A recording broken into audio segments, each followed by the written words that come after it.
لبیک یا رسول الله زمون کلی ناردا لشادو نخواگدا رسوی بابا را کڑی را تا داسی وظیفه دا لشادو نخواگدا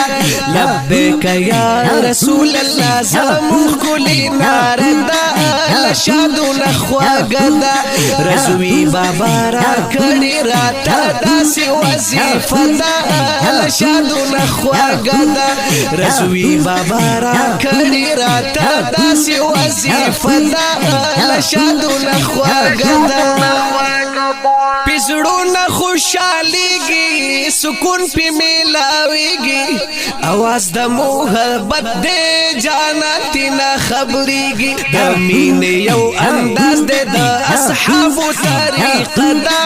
لشادو نخواګدا د مين یو انداز